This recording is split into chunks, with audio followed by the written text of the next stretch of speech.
যদি কখনো মনের মধ্যে ব্যথা লাগে, খুব কষ্ট লাগে, মনটা ফেটে যায়, বুকটা ফেটে যায়, সেজদায় লুটিয়ে পড়ো, আল্লাহকে ডাক দিয়ে বলো, আল্লাহ তুমি ছাড়া আমার কেউ নাই, ও আল্লাহ তুমি আমার শেষ ভরসা। আল্লাহ বলছে, বান্দা তোর শেষ ভরসা যদি তোর আল্লাহ হয়ে যায়, দুনিয়াতে আর কাউকে তোর দরকার নাই, আমি আল্লাহ একাই তোর জন্য যথেষ্ট হয়ে যাব। সুবহানাল্লাহ পড়েন মিয়া। আল্লাহ তাআলা বলছেন, যেই বান্দা সুখে দুঃখে আমি আল্লাহর উপরে ভরসা করতে পারে, আল্লাহ তাকে ওয়াদা দিয়ে বলছে, বান্দা তোর কাউকে প্রয়োজন হবে না, আমি আল্লাহ একাই তোর জন্য যথেষ্ট হয়ে যাব। সুবহানাল্লাহ পড়তে পারলেন না? You just have to put your trust on your Lord. তোমাকে তোমার ভরসা করতে হবে তোমার ওয়াইফের উপরে নয়, বন্ধুর উপরে নয়, বাবার উপরে নয়, মায়ের উপরে নয়। ভরসা করব আমরা সবাই এক রবকে। গাইবান্ধাবাসী বলেন, তিনি কে? আল্লাহ আমার রব। গাইতে লজ্জা পান কেন? গান না, আমরা ভাই ভাই তো। আল্লাহ আমার রব, দমে দমে তনু মনে তারি অনুভব, তোমার দুনিয়াতে আমি যেদিকে তাকাই, অথই নেয়ামতে ডুবে আছি সবাই। পাখ পাখালির কণ্ঠে শুনি তাসবিহ কলরব, তাসবিহ কলরব। আল্লাহ আমার রব, এই রবই আমার সব, দমে দমে তনু মনে তারি অনুভব। রব কে ভাই? এক নাম্বার আয়াত। দুই নাম্বার আয়াত, সূরাতুল বাকারাহ 286 নাম্বার আয়াত। That means the last verse of সূরাতুল বাকারাহ, সর্বশেষ আয়াত। আল্লাহ তাআলা কি বলছে তরজমাটা বোঝার চেষ্টা করবেন। আউযু বিল্লাহি মিনাশ শাইতানির রাজীম। লা ইউকাল্লিফুল্লাহু নাফসান ইল্লা উসআহা। Allah says in this ayah, He doesn't test anybody beyond their power, beyond their capacity, beyond their capability. আল্লাহ বলছে, আমি কখনো আমার বান্দাকে তার সাধ্যের বাহিরে কোনো বোঝা চাপিয়ে দেই না। আমার বান্দা যা সহ্য করতে পারবে আমি আল্লাহ তাকে তাই দিয়ে পরীক্ষা করি। আমি কিছু এক্সাম্পল দিচ্ছি, বাস্তবতার থেকে বোঝার চেষ্টা করবেন। হাসি আসলেও একটু আটকায় রাখবেন, কারণ বোঝার বিষয় হাসির বিষয় নয়। মনে করেন, আমার দিকে একটু তাকায় বলেন তো, আমাকে দেখতে কি বুইড়া বুইড়া লাগে না যুবক যুবক লাগে? গায়বান্ধার সাউন্ড পাই নাই। আর একবার, আমাকে বুইড়া বুইড়া লাগে না যুবক যুবক লাগে? আমাকে মুরব্বি মুরব্বি লাগে না তাগড়া যুবক যুবক লাগে? মনে করেন আমার বয়স 30, আমার গায়ে শক্তি আছে, আমি চাইলে আমার বউকে কোলে তুলে হাঁটতে পারবো, কথার কথা। কিন্তু এখানে যে মুরব্বির বয়স 80 বছর, উনি তার বউকে কোলে তুলে হাঁটবে কি? উনি তো নিজেই লাঠি ছাড়া হাঁটতে পারে না, তাই না ভাই? তার মানে মুরব্বির কাছে যেই শক্তি আছে আল্লাহ তাকে সেই পরীক্ষা দিবে। আমার কাছে যেই শক্তি আছে আল্লাহ আমাকে সেই পরীক্ষা দিবে। তার মানে কি? আপনার বুকের পাটা আর কলিজা আছে বিধায় আল্লাহ আপনাকে পরীক্ষা দিয়েছে। আপনার বুকের পাটা না থাকলে আল্লাহ আপনাকে পরীক্ষাতেই ফেলতো না, ঠিক না? অতএব আজ থেকে ভয় পেও না, বুক চিড়ে দাঁড়িয়ে যাও, আল্লাহর ভরসায় সাহসটা বাড়াও। আরে আল্লাহর নামে আগুন জ্বালাও বুকে, সত্যের পথে চলো, সাহস রাখো বুকে। থেমে গেলে চলবে না, রক্তে তোমার আগুন ধরাও। আল্লাহর সৈনিক তুমি, সেই পতাকা উড়াও। আরে আল্লাহ যখন পাশে, কিসের এত ভয়? তাওয়াক্কুল করো, কাছে আসবে বিজয়। মিজানুর রহমান আজহারি হুজুর বলেছিলেন, আধারে ভয় পেও না, আলো আছে আড়ালে, অন্ধকার পালিয়ে যাবে তুমি উঠে দাঁড়ালে। আল্লামা ইকবাল রহমতুল্লাহি আলাইহি, বিশ্বকবি, যার ভাষা এত চমৎকার, আপনি শুনলে মাঝে মাঝে আমি যখন তার উর্দু কবিতাগুলো পড়ি না, আমি খেয়াল করি আমার গায়ের পশম দাঁড়িয়ে যায়। এতটা মারাত্মক চমৎকার তার লেখনী। যেমন ভাবে আমাদের জাতীয় কবি কাজী নজরুল ইসলাম তার কবিতা লেখেন, বল বীর বল উন্নত মম শির, শির নেহারি আমারই নত শির ওই শিখর হিমাদ্রির। এই যে শব্দ, এই যে ভাষা আমাদের বুকের মধ্যে আগুন জ্বালিয়ে দেয়। এই কবিতা যখন ওসমান হাদি পাঠ করেছে, যারা এই ফেসবুকে তার কবিতা শুনেছে, প্রত্যেকের গায়ের মধ্যে ইমানের বারুদ জ্বলে উঠেছে। যুবক ভাইরা, ঠিক কিনা? আল্লামা ইকবাল তার কবিতায় এক চমৎকার লেখা লিখেছেন। আমি 8 লাইনের একটা উর্দু কবিতা এই মুহূর্তে তাফসীর বোঝাবার জন্য শেয়ার করতে চাই। After that I will translate in Bangla. Urdu বলার পরে আমি বাংলায় তর্জমা করে দিব। মুরব্বী এবং আম্মা জানরা না থাকলে আমি বাংলা তর্জমা করতামই না, কারণ আমার যে যুবক ভাইয়ারা আমার সামনে দাঁড়িয়ে আছে, বসে আছে, ওরা বাংলাও বোঝে, উর্দু বোঝে, হিন্দি বোঝে, এই যুবকরা এট দ্য সেম টাইম ইংরেজি ভাষাও বোঝে। আমি জাস্ট উর্দু কবিতাটা বলছি, কান দিয়ে নয়, কলিজা দিয়ে শুনবেন। আল্লামা ইকবাল লিখেছেন, गम के बाद खुशी जरूर आती है और ये खुशी अपनी रब की तरफ से ही आती है। हर रात के बाद दिन की रोशनी छा जाती है और सब्र करने वालों को खुदा की तरफ से नेमत मिल ही जाती है। जो दुख में भी अपने रब को याद करता है, रब उसका हाथ कभी नहीं छोड़ता। जो दुनिया से कुछ ना कहे बस अपनी रब से कहता है, उसकी दुआओं का जवाब हमेशा खामोशी में आता है। इसलिए जब तुझे मांगना हो तो उसी से मांग, जब तुझे पुकारना हो तो उसी को पुकार, और जब तुझे किसी पर भरोसा करना हो तो उसी पर कर, क्योंकि भरोसे के काबिल सिर्फ वही है, वो तेरा रब है, वो तेरा अल्लाह है। এবার বলেন কথা ঠিক আছে কিনা আমার? আল্লামা ইকবাল লিখেছেন, রাতের পরে দিন যেমন আসে, কষ্টের সাথে সুখও তেমন আসে। কষ্টের কথা বউকে আগে বলতে যেও না, মাকে আগে বলতে যেও না। যদি কখনো মনের মধ্যে ব্যথা লাগে, খুব কষ্ট লাগে, মনটা ফেটে যায়, বুকটা ফেটে যায়, সেজদায় লুটিয়ে পড়ো, আল্লাহকে ডাক দিয়ে বলো, আল্লাহ তুমি ছাড়া আমার কেউ নাই, ও আল্লাহ তুমি আমার শেষ ভরসা। আল্লাহ বলছে, বান্দা তোর শেষ ভরসা যদি তোর আল্লাহ হয়ে যায়, দুনিয়াতে আর কাউকে তোর দরকার নাই, আমি আল্লাহ একাই তোর জন্য যথেষ্ট হয়ে যাব। সুবহানাল্লাহ পড়েন মিয়া। এবার আপনাদের মেধাকে জাস্টিফাই করতে চাই। যুবকরা তো ঠিক বেঠিক খুব জোরে বলতেছ, এবার উত্তরটা জোরে দিও, আর ভয় পাবা না। তোমাদেরকে আমি অনেক ভালোবাসি, যুবকরা আমাকে অনেক ভালোবাসে। দেখেন না আপনারা মাঝে মাঝে ফেসবুকে আমার হাত কাটা, পা কাটা, বুকে ব্যথা, আমার কয়টা কোটির যে বোতাম ছিঁড়ে গেছে আমাকে গুনে গুনে বলতে হবে। এই ঘড়িটাও ছিঁড়ে গেছিল, ঠিক করে নিয়ে আসলাম। ধাক্কা যখন দেয়, শুয়ায় দেয় মাটিতে। আমার লাইফে আপনাদের গায়বান্ধায় আমি একবার এসেছিলাম 1 থেকে 1.5 বছর আগে। ছেলে পেলে মানুষের বাড়ির টিন মিন ভেঙ্গে দিয়ে, দোকানঘাট সব ভেঙ্গে দিয়েছি, খালি সেলফি তোলার মারামারি। নীলফামারীতে মাহফিল করতে গেলাম, ধাক্কা দিয়ে শুয়াই দিল। আমি শুয়ে আছি, শুয়ে থেকেই সেলফি তুলতেছি।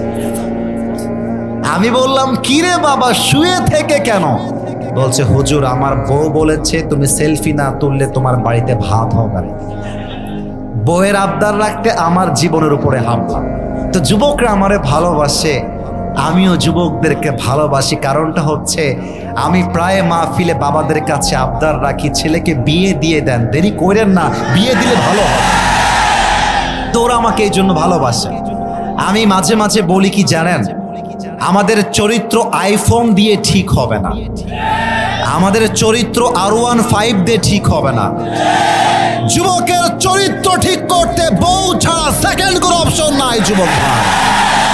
আব্বাজান বুঝতে চায় না, আব্বা বলে নিজের পায়ে দাঁড়িয়ে তারপরে বিয়ে কর। কিন্তু আমার মনে হয় একজন মেয়ে যদি টাকার বস্তাওয়ালা যুবক খোঁজা বাদ দিয়ে দেয়, আর মেয়ের বাবা যদি সরকারি চাকরিজীবীওয়ালা যুবক খোঁজা বাদ দিয়ে দেয়, 90% যুবকের বিয়ের রাস্তা সহজ হয়ে যাবে। এই জন্য আমি যুবকদেরকে অলওয়েজ মোটিভেট করি, তোমরা আমার মাহফিলে এসে মজার দিকে নয়, সিরিয়াস মুডে আমার কথা শুনবা। একটা কাশি দেন উত্তর দেওয়ার জন্য, গলাটা ক্লিয়ার করায় নিলাম যেন উত্তরটা কোনোভাবে আসতে না আসে। 1 থেকে 3 গুনছি, নিজেকে স্থির করবেন। কথাকে বলে বললাম না, মজার জায়গায় মজা, সিরিয়াস ইস্যুতে সিরিয়াস হওয়া লাগবে। It's the attitude of man. পুরুষ মানুষ অলওয়েজ ভ্যাটকায় ভ্যাটকায় হাসে না, পুরুষের ব্যক্তিত্ব অনেক শক্ত। আরে পুরুষের ব্যক্তিত্বে আঘাত লাগলে পুরুষ পুরো ইতিহাস পাল্টায় রেখে দেয়, এটার নামই তো পুরুষ। অযথা হাসবা না। আমি 1 থেকে 3 গুনছি, হাদিস শুনবার জন্য অ্যাক্টিভ হয়ে যান। 1, 2, 3। বলেন তো, নবীজির পুত্র সন্তান পৃথিবীতে কেউ কে বেঁচে ছিল? উত্তর তো সঠিক হয়েছে, আসতে বললেন কেন? কেউ বেঁচে ছিল? নবীজির যে কয়জন মেয়ে ছিল, একজন মেয়েকে নবীজি খুব বেশি ভালোবাসতেন। মেয়েটার নাম কি? মাশাআল্লাহ, কেউ বাঁধে নাই। আর একবার, নাম কি? রাদিয়াল্লাহু তাআলা আনহা। লাস্ট কোয়েশ্চেন, শেষ ভালো যার সব ভালো তার। দেখা যাক, বলেন তো ফাতেমার সঙ্গে নবীজি যাকে বিয়ে দিয়েছিলেন সেই বীর পুরুষের নাম কি ছিল?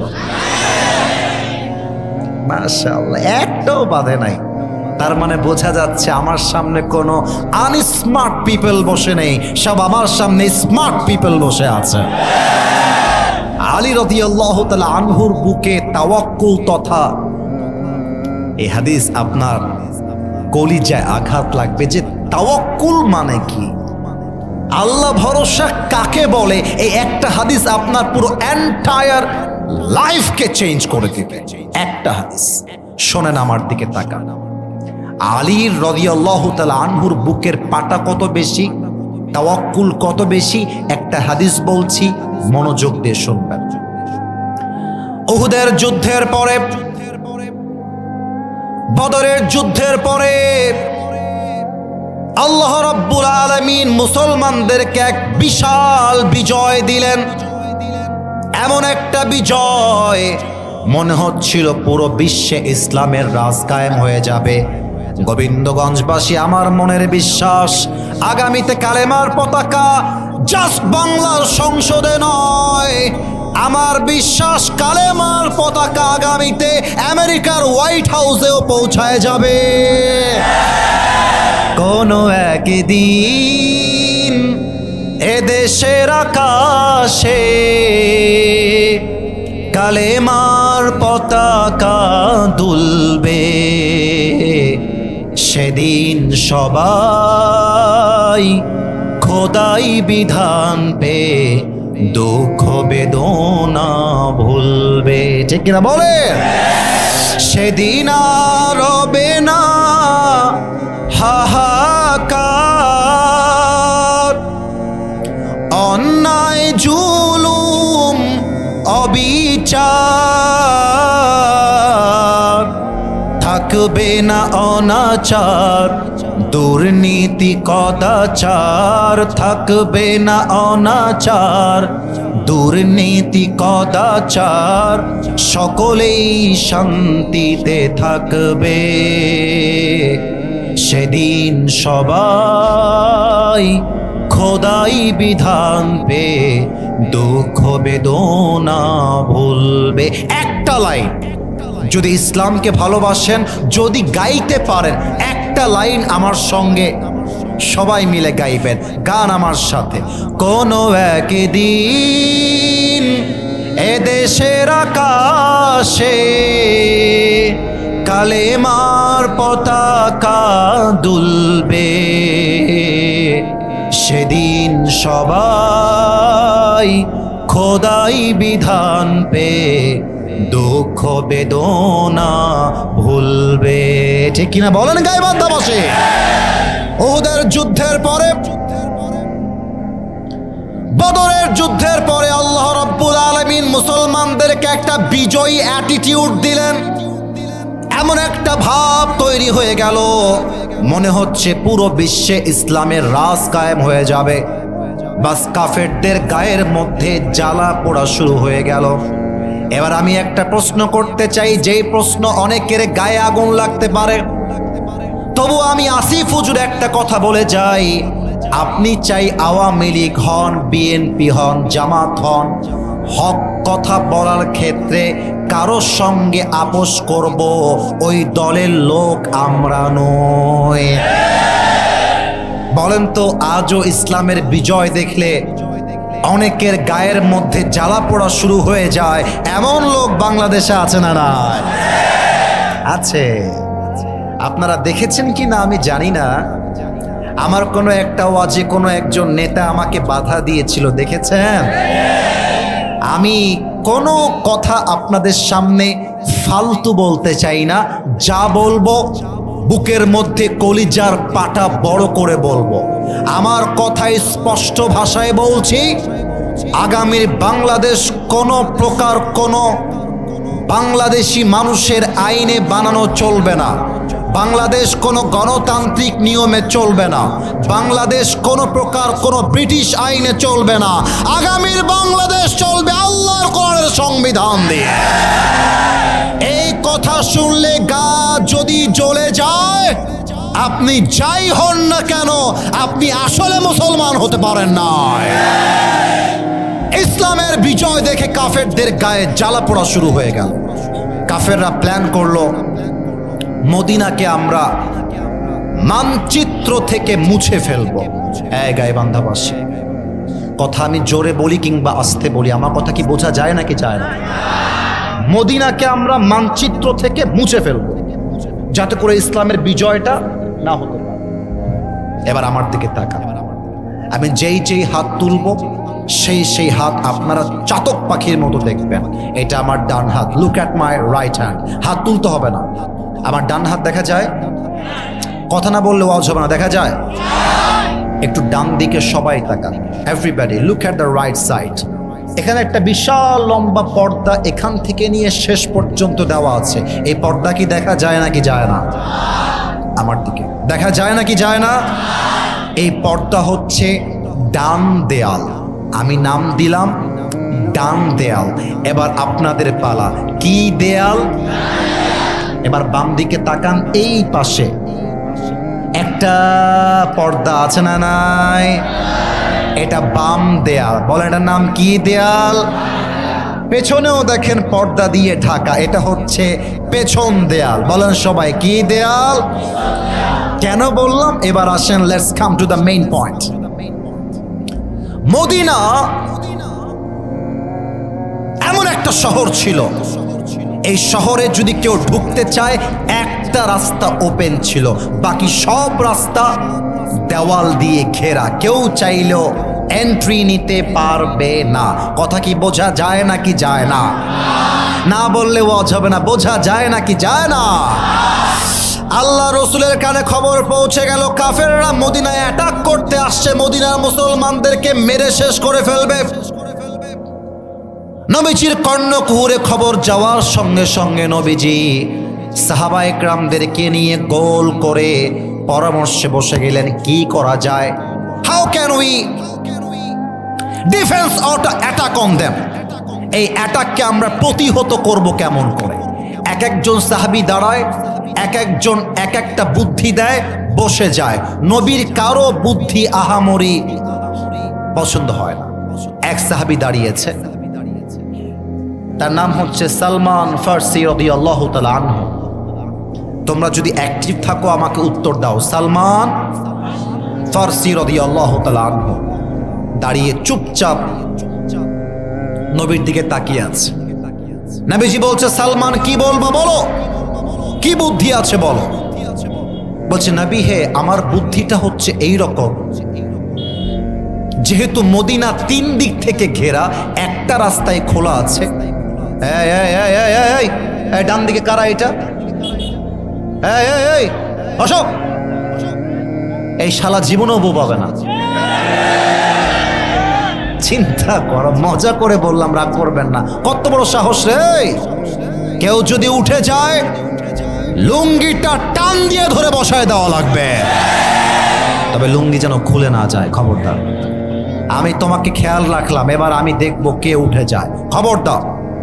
Last warning for all the people, don't go anywhere from this place.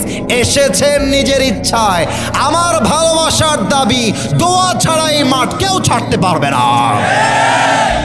সে বলছে, হে রাসূল, আপনি ওই একটা রাস্তা খনন করে একটা কূপ তৈরি করেন, বিশাল লম্বা কূপ হবে, লম্বা পুকুরের মতো, যে খন্দকের জন্য পানি উঠে যাবে, কাফেররা চাইলেও অ্যাটাক করতে পারবে না একসঙ্গে।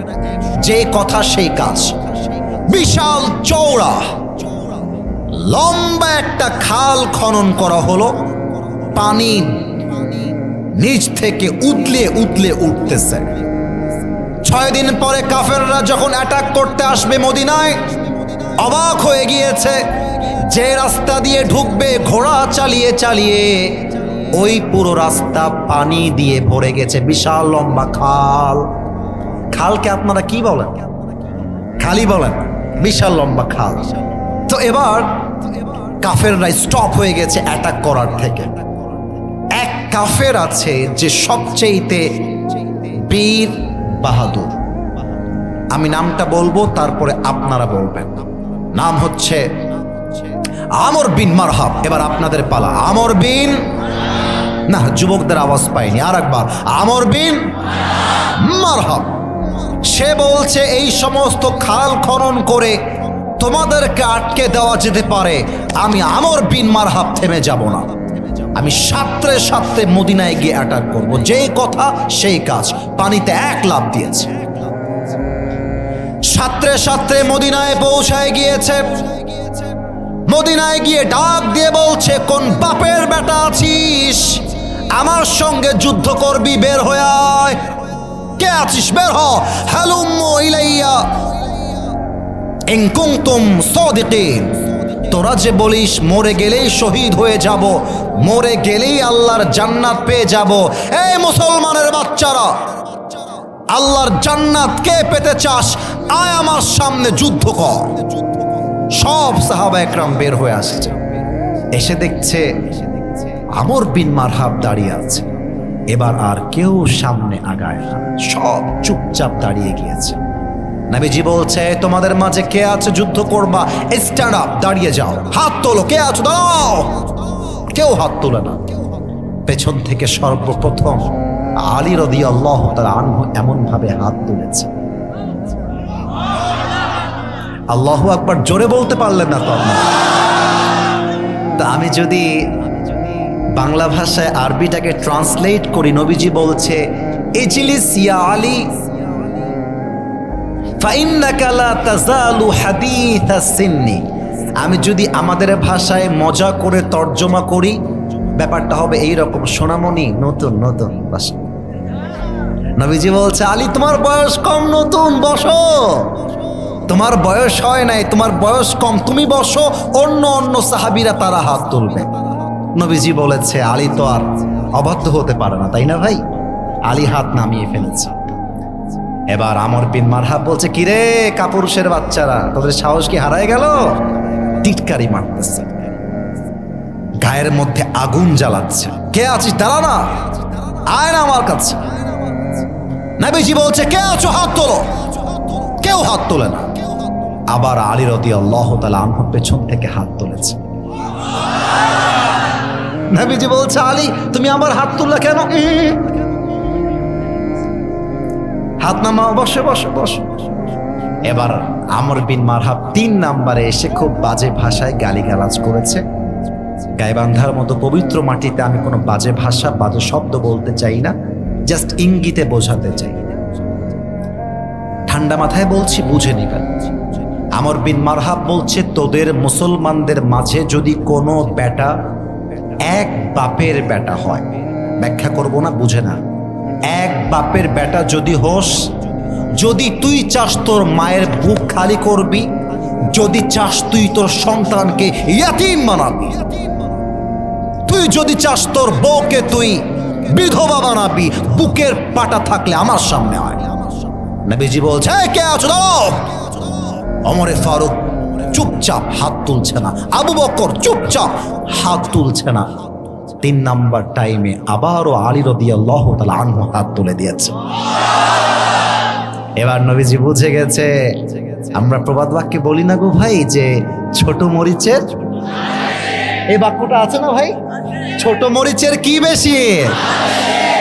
নবীজি বুঝে গেছে, यही वो लड़का है जिससे ये काम हो सकता है। আলীকে বলছে, আলী দাঁড়াও, দাঁড়াও। আলী দাঁড়িয়েছে, বলছে এদিকে আসো, আমার কাছে আসো। কি নেওয়া যায়, কি নেওয়া যায়? আচ্ছা, টিস্যুর বক্সটাই নিলাম। আমি জানি এটা টিস্যুর বক্স, এটা আমি জানি, কিন্তু একটা সেকেন্ডের জন্য ভাবেন এটা কোনো টিস্যুর বক্স নয়, এটা বিশাল তরবারি যার নাম হচ্ছে জুলফিকার। বলেন সবাই, কি ফিকার? আলী এদিকে আসো। আলী আসছে, বলছে এই নাও তোমার যুদ্ধের তরবারি জুলফিকার, যাও যুদ্ধে নেমে পড়ো। আলী যখন যাবে, নবীজি বলছে, ইয়া আলী কিফ, সব থামো থামো থামো, এদিকে আসো। আলী বলছে, মা লাকা ইয়া রাসূলুল্লাহ, হে রাসূল আপনার কি হয়েছে, আমাকে আবার ডাকলেন যে? আল্লাহ রাসূল বলছেন, আলী শোনো, ইযহাব ফাইন্নাল্লাহা মাআকা।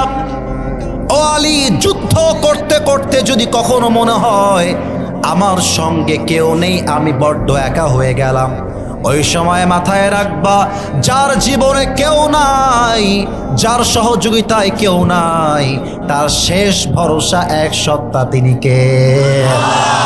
আল্লাহ is with you forever ever.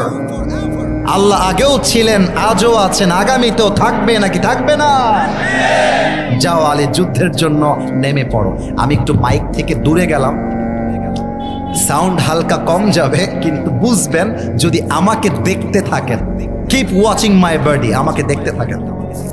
একটু পেছনে গেলাম, আমি জাস্ট হাদিসটাকে প্র্যাকটিক্যালি বোঝাবো। প্র্যাকটিক্যালি মানে কি, আপনাকে করে করে দেখাবো যে হাদিসটা আসলে ওই সময় কেমন হয়েছে, ঘটনা কেমন ছিল।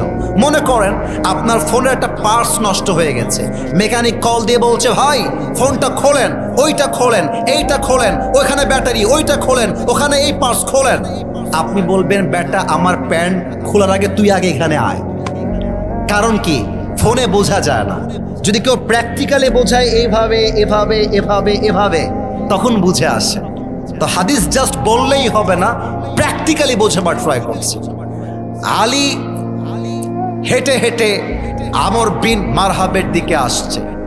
ওই দিকে মুসলমানদের দল, এই দিকে আমর বিন মারহাব একা দাঁড়িয়ে আছে। তো আমর বিন মারহাবের হাইট ছিল ইয়া লম্বা হাইট, আর আলী ছিল হাইটে আমর বিন মারহাবের চাইতে গুঠো। ব্যাপারটা কেমন জানেন? আলী যদি আমর বিন মারহাবকে দেখতে চায়, আর আমর বিন মারহাব যদি আলীকে দেখতে চায়, কথা বোঝা যায় নাকি যায় না বলেন? এতটা লম্বায় কম বেশি। তো আলী যখন আমর বিন মারহাবের সামনে এসেছে, আমর বিন মারহাব আরবি ভাষায় বলছে, আরবি ভাষায়, মান আনতা আইয়ুহাল গোলাম, এই বাবু তুমি কে গো? মান আনতা আইয়ুহাল গোলাম, হু আর ইউ বেবি, তুমি কে? আলীর গায়ে আঘাত লাগছে, তাও আলী চুপচাপ বলতেছে, আনাল্লাযী সাম্মাতনি উম্মি হায়দারা, আমি হলাম সেই যুবক যাকে তার মা নাম রেখেছে হায়দারা। হায়দারা মানে সেই সিংহ, যেই সিংহ যখন বনে কোনো শিকারীর উপরে অ্যাটাক করে, যতক্ষণ পর্যন্ত শিকার না হবে তার অ্যাটাক থেমে যাবে না, তার নামই হচ্ছে হায়দার। আল্লাহু আকবার। আমর বিন মারহাব টিটকারি মেরে বলছে, ও আচ্ছা, তোমার নাম হায়দারা? আরে বেটা, তোর আসল নাম কি তাই বল, আসল নাম কি? আলী বলছে, ইসমি আলী, আমার আসল নাম হলো আলী। বলছে, আচ্ছা, আনতা আলী বিন আব্দুল মুত্তালিব? এই বাবু, তোমার বাবার নাম কি আব্দুল মুত্তালিব? বলছে, না, আনা আলী বিন আবি তালেব। আব্দুল মুত্তালিব তো আমার দাদার নাম, আমার বাপের নাম হচ্ছে আবু তালেব। বলছে, হায় হায় হায় হায়, আরে বেটা, তোর বাপ তো আমার ভাই লাগে, তুই তো আমার ভাতিজা। এই ভাতিজা, বাবু যাও যাও যাও, ফাইন্নী লা উকাতিলু সিবিয়ান, আমি আমর বিন মারহাব কোনো বাচ্চার গায়ে হাত তুলি না। এবার আলী নিজেকে আর কন্ট্রোল করতে পারে নাই। আলী বলছে, আরে বেটা, তুই কাকে বাচ্চা বলিস? আয় না যুদ্ধ করতে, এমন একটা কোপ মারবো তোর কল্লা 40 হাত দূরে গিয়ে পড়বে। আল্লাহু আকবার। এবার আমর বিন মারহাব বলছে, তাই নাকি? তো আয়, আয় না, দেখা যাক কার গায়ের জোর কত বেশি। এবার একটা প্রশ্ন করতে চাই, যদি আপনারা জালেমের দালাল না হন, স্বৈরাচারের দালাল না হন, উত্তর দিতে দ্বিধাবোধ করবেন না। 5 আগস্টের আগে একজন যুবক সবার আগে বুকটা পেতে দিয়ে তার বুকে গুলি খেয়েছিল। যুবকটার নাম কি? বামে আওয়াজটা কম পেলাম কেন? নাম কি যুবকটার? নাম কি? আবু সাইদ। আমাকে উত্তর দিবেন ইনসাফ ভিত্তিক উত্তর, ইনসাফ ভিত্তিক, বুঝে উত্তর দিবেন। এই গাইবান্ধার গোবিন্দগঞ্জবাসী, শহীদ আবু সাইদ রংপুরের শহরে রোকেয়া বেগম যে হলটা আছে, ওর সামনে দাঁড়িয়ে কাউকে আগ বাড়িয়ে গুলি করেছিল? বলেন না কেন, কাউকে আগ বাড়িয়ে গুলি করেছিল? কারো পেটে গিয়ে আবু সাইদ আগে আগে গিয়ে চাকু চালিয়েছিল? আমার ভাই কারো গায়ে হাত তোলে নাই, আপনি আমার ভাইয়ের বুকে গুলি করলেন কেন? কেন কেন গুলি করলেন আপনারা? তার মানে প্রমাণ কি? মুসলমানরা কাউকে আগ বাড়িয়ে মারতে চায় না, বাট যদি মুসলমানদেরকে কেউ আগ বাড়িয়ে হাত তুলতে চায়, মুসলমান সে হাত ভেঙ্গে গুড়িয়ে দেয়। এটার নামই তো ইসলাম। গাইবান্ধার ভাই আমার, আলী বলছে, আমর বিন মারহাব, আমি তোকে আগে আগে মারতে পারবো না, তুই আগে আমাকে মার। তুই আমাকে যখন মারবি তারপর তোকে আমি দেখবো কত ধানে কত চাল। আমর বিন মারহাব বলছে, গেট রেডি, প্রস্তুত হয়ে যা, তোকে আমি মারবো এখন। আমর বিন মারহাব 2 কদম পেছনে এসেছে, 2 স্টেপ ব্যাক, পেছনে। 2টা পা, 2 legs are attached together, 2টা পাকে একসাথে করেছে। জমিন থেকে একটা লাফ দিয়ে উঁচুতে উঠে গিয়েছে, আর তরবারিটা সামনের দিক থেকে এভাবে নিয়ে পেছনে নিয়ে আলী রাদিয়াল্লাহু তাআলা আনহুর ডান কাঁধে একটা আঘাত করেছে। আর আলী রাদিয়াল্লাহু তাআলা আনহু তার জুলফিকারটা তুলে বলছে, হাসবুনাল্লাহু ওয়া নি'মাল ওয়াকিল, নি'মাল মাওলা ওয়া নি'মান নাসির। বাস যেই আঘাতে আলীর দেহটা 2 আধখান হয়ে যাবে, তাওয়াক্কুলের জন্য ওই আঘাতটা আলীর দেহ পর্যন্ত স্পর্শ করতে পারে না। তোমরা এত আস্তে সুবহানাল্লাহ পড়তে পারলা কেমনে? জোরে বলেন সবাই সুবহানাল্লাহ। এবার আলী বলছে, আমর বিন মারহাব, এই বেটা, এবার তুই রেডি হয়ে যা। আমর বিন মারহাব থরথর করে কাঁপতে শুরু করেছে, কাঁপছে। এবার আলী রাদিয়াল্লাহু তাআলা আনহু 2 স্টেপ ব্যাক, পেছনে গেছে, 2টা পাকে একসাথে করেছে, জুলফিকারটা হাতে তুলে একটা লাফ দিয়ে বলছে, নারায়ে তাকবীর, আল্লাহু আকবার বলে একটা আঘাত করেছে। আমর বিন মারহাব তার ঢালটা উঁচুতে তুলে দিয়েছে, বাট হাদিসে আসছে আলীর আঘাতে এত শক্তি ছিল আমর বিন মারহাবের ঢালটা দুই টুকরো হয়ে ভেঙ্গে এমন একটা কোপ লেগেছে আমর বিন মারহাবের পুরো দেহ কেটে দুই টুকরো হয়ে জমিনে ছিটকে পড়ে গিয়েছে। আমার সামনে টেবিল না থাকলে দেখায় দিতাম আলী সেই দিন কি করেছিলেন। দুইটা টুকরো যখন দেহটা উল্টে পড়ে গেছে, ডান পাট বাম পাট, উত্তর দেন ডান পাট কোন পাট? ডান পাট আর বাম পাট দুইটা কেটে গেছে। আমার সামনে কোরআন আছে, আমি জুতা তুলতে পারবো না। আলী তার জুতা দিয়ে লাথি দিয়ে দিয়ে দুইটাকে একসাথে করেছে, দুইটা বুক একসাথে করেছে। বোঝাইতে পারলাম তো? এবার যখন দুইটা বুক একসাথে হয়ে গেছে, আলী তার পাটা তার বুকে তুলে দিয়েছে আর বলতেছে কাইফা তুকাতিলুনি আনতা তা'বুদু হাজারান ওয়া আনা আবদু রাব্বি মুহাম্মদ। এই বেটা কাফেরের বাচ্চা, তুই আমারে মারবি কেমন করে? তুই বেটা পাথর পূজারি, তুই বেটা মূর্তি পূজারি, আর আমি আলী হলাম আল্লাহর উপরে তাওয়াক্কুলকারী। আমার মতো তাওয়াক্কুলকারী মুমিন বান্দাকে তোর মতো মূর্তি পূজারি চাইলেও একটা বাঁকা চুল সোজা করবার ক্ষমতা তোর কাছে নাই। আজকে অনেকে বলে হুজুর আপনারা পার্লামেন্টে গিয়ে কি করবেন? হুজুর আপনারা কোরআন দিয়ে দেশ চালিয়ে কি করবেন? আরে বেটা, কোরআন দিয়ে দেশ চললে ওসমান হাদির খুনিকে ভারত থেকে ধরে এনে জাতীয় মসজিদ বাইতুল মুকাররমের সামনে ওদের মাথায় গুলি করে হত্যার রায় পাশ করতাম আমরা, ঠিক কিনা বলে? হাত তুলে বলো সবাই, ঠিক কিনা মিয়া?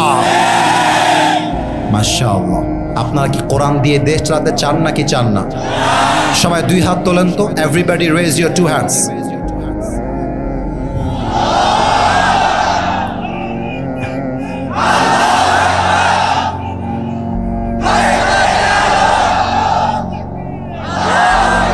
আমি দেওয়ার আগে আপনারা একটু হাত তোলেন, সবাই একটু হাত তোলেন।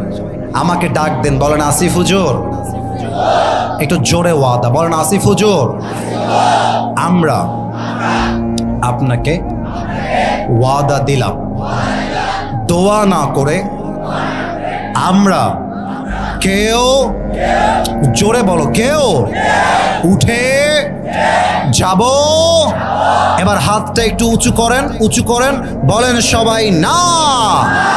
আরো জোরে বলেন না, বলেন আওয়াজ করে ইনশাআল্লাহ। হাত নামান। কেন ওয়াদা করালাম জানেন? কারণ এই একটু কথা কম বলো, কথা কম বলো, কথা হবে না। আমার দায়িত্ব 12টা বাজার সাথে সাথেই শেষ হয়ে গেছে, কিন্তু আমি 12টার পরেও ওয়াজ করছি এই জন্য, সব জায়গায় আইন কানুন নিয়ম দিয়ে হয় না, মাঝে মাঝে ভালোবাসা দিয়েও তো হিসাব করতে হয়। আমি একটা হাদিস বলে দোয়া করব, এই একটা হাদিস আমরা শুনতে চাই নাকি চাই না? তোমরা কও নাই, বলেন সবাই চাই নাকি চাই না? আরে আমার তো মনে হয় আজকের এই মাহফিলে 95 ভাগেরও বেশি আমার কলিজার টুকরা যুবক ভাইয়ার আজকের মাহফিলে এসেছে। আচ্ছা আমি একটা প্রশ্ন, পেছনে দুইজন কে উঠতেছে পেছনে? এই ছেলেবেলে শোনেন, গাইবান্ধাবাসী, আমি আমার দিকে তাকান, আমার দিকে তাকান। আমি আপনাদেরকে ভালোবাসি বিধায় 12টার পরে ওয়াজ করছি। এটা কোনো দাবি নয়, এটা আমার ভালোবাসার দাবি, ঠিক কিনা বলে? আমি একটা প্রশ্ন করছি, উত্তর দেন সবাই মিলে। মাত্র 3 থেকে 4 মিনিটেই আমি আসিফ হুজুর ওয়াদা ক্লোজ করে দিব। বলেন তো, একটা যুদ্ধে মুসলমানদের সংখ্যা 313, কাফেরদের সংখ্যা 1000। এই যুদ্ধের নাম কি? উত্তর সঠিক। আরেকবার, নাম কি? মনে করেন আপনারা সব বদরের যুদ্ধের সৈনিক। চিন্তা করতে ভালো লাগছে না ভাই?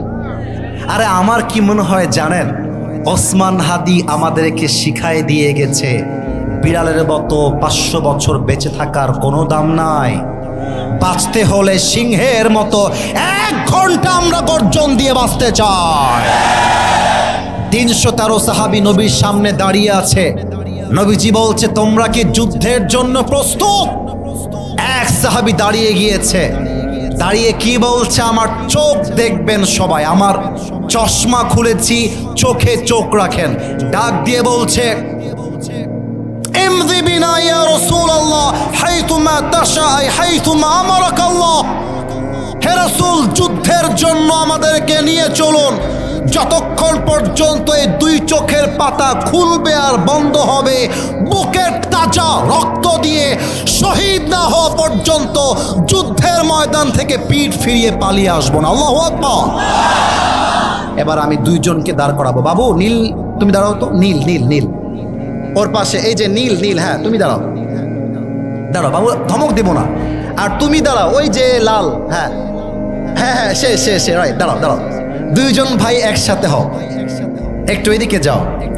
এইবার গায়ে বান্ধাবাসী, এই 2 জন বাবুকে দেখা যায় না? যুবকরা মরে গেছে, দেখা যায়? নীল বাবু, তোমার নাম কি? মাশাআল্লাহ, তোমার নাম কি? নিলয়। 2 জন কিশোর, এইরকম কিশোর নবীর কাছে আসছে। নবীজি বলছে, এই বাবু তোমরা কেন এসেছো? 2 জন কিশোর বলছে, নবী হে, আমরা যুদ্ধের জন্য মুজাহিদ হয়ে আপনার কাছে এসেছি। না সুবহানাল্লাহ কইলে না, বলো সবাই সুবহানাল্লাহ মিয়া। বলছে, আরে তোমরা যুদ্ধ করবা কেমন করে? লা কুওয়াতা লাকুমা ওয়ালা তাসতাতিআনি হামলা সাইফ, তোমরা যে তরবারি তুলবা এই শক্তিই তো নাই। এবার বড় ভাই, মনে করেন আমার আব্বা জান যিনি এসেছেন, আমাদের প্রধান অতিথি, উনি আমার বড় ভাই, আমি হলাম ওনার ছোট ভাই। তো বড় ভাই বলছে, নবী ওরে আপনি না আনেন সমস্যা নাই, ওর গায়ে শক্তি কম, আপনি আমাকে বাদ দিয়েন না, আমার গায়ে অনেক শক্তি। এবার আমি ছোট ভাই বলছি, হুজুর আমার বড় ভাই খালি গায়ে গোস্তে মাংসে বড়, আসলে শক্তি আমার গায়ে বেশি। সুবহানাল্লাহ পড়ে সবাই, বসে বড়। নবীজি বলছে, কাকে নেওয়া যায়, কাকে বাদ দেওয়া যায়? এক সাহাবী বলছে, নবী আমার কাছে একটা বুদ্ধি আছে। কি বুদ্ধি বলো? বলছে, 2 জনের মাঝে একটা কুস্তি মারামারি লাগায় দেন, দেখা যাবে কার গায়ের শক্তি কত বেশি। তো আমার ডান পাশে আমার বড় ভাই, শোনার সাথে সাথে ছোট ভাইকে ল্যাং মেরে, আমি জানি না এটা আপনারা বুঝেন কিনা, ল্যাং মেরে, পা দিয়ে ল্যাং মেরে শুয়াই দিয়েছে। এমনে গলা চিপে ধরেছে ছোট ভাইয়ের। বলছে, কি মনো, কই যাবা, কই যাবা? এমনে গলা চেপে আছে। আর ছোট ভাই একটা চোখ টিপ মারছে, বলছে, ভাই রে তুই না আমার বড় ভাই, এই ভাই আমরা একসাথে খেলি, একসাথে ঘুরি, তুই একা যাবি কেন, আমাকেও নিয়ে চল। এবার বড় ভাইয়ের মনটা গলে গেছে। আমি কি বলি জানো, যেই বাড়িতে ভাইয়ে ভাইয়ে মিল আছে, ওই সংসারকে অন্য বাড়ির কোনো মেয়ে এসে ভেঙে দিবে, এমন কোনো বাপের মেয়ে বাংলাদেশে জন্মগ্রহণ করা নয়। ভাইয়ে ভাইয়ে মিল থাকলে পুরো বিশ্ব পরিবর্তন করে দেওয়া যায়, ঠিক কিনা বলে? বড় ভাইয়ের হাতটা নরম হয়ে গেছে। আর ছোট ভাই উঠে বড় ভাইকে ঘুষি দিয়ে শুয়াই দিয়ে গলা চিপে বলছে, নবী হে, আগেই বলেছিলাম এই শালার গায়ে শক্তি কম। এমনে ধরে আছে। এবার নবীজি বলছে, এই তোমরা 2 জন আমার কাছে আসো। মাসকে ডান কাঁধে, মুয়াজকে বাম কাঁধে এভাবে জড়িয়ে ধরেছে আর বলছে, আল্লাহ এদের বয়স কম হতে পারে, বাট এদের বুক ভরা ভরসা 1 সত্তার উপরে। বলেন সবাই, তিনি কে? বাস 2 জনকে নিয়ে যুদ্ধে চলে গিয়েছে। এটা আমার হাদিসের লাস্ট পার্ট। বিশাল লম্বা মাঠ, যুদ্ধ চলছে। এই 2টা কুটকুটে ছোট ভাই এসে বলছে, যে সাহাবীকে বলছে তার নাম হচ্ছে আব্দুর রহমান বিন আউফ, বলছে, আইনা আবু জেহেল? এই কাফেরদের মাঝে আবু জেহেলটাকে। তো আব্দুর রহমান বিন আউফ বলছে, ওই যে কোনায় দেখা যায় কাফেররা ঘিরে আছে গোল করে, মাঝে যে আছে হি ইজ আবু জেহেল। বলছে, আচ্ছা তাই নাকি? যেই শুনেছে 2 জন মিলে এক দৌড় দিয়েছে। কাফেররা ভাবছে, 2 বাচ্চা আবার কই থেকে আসলো? আরে এরা কারা, কই থেকে এসেছে এরা? কথা বলতে বলতে 2 জন ঢুকে আবু জেহেলের ঘোড়ায় 1 লাথি লাথিতে আবু জেহেল উল্টায় পড়ে গেছে। আব্দুর রহমান বিন আওফ পেছন থেকে দৌড়ে এসে লিল্লাহি তাকবীর আল্লাহু আকবার বলে একটা কোপ মেরেছে। আবু জেহেল্লার কল্লা 10 হাত দূরে গিয়ে পড়েছে। মুসলমানদেরকে আল্লাহ তাওয়াক্কুলের জন্য বদরের যুদ্ধে বিজয়ী দান করেছে। সুবহানাল্লাহ পড়বেন না আপনারা?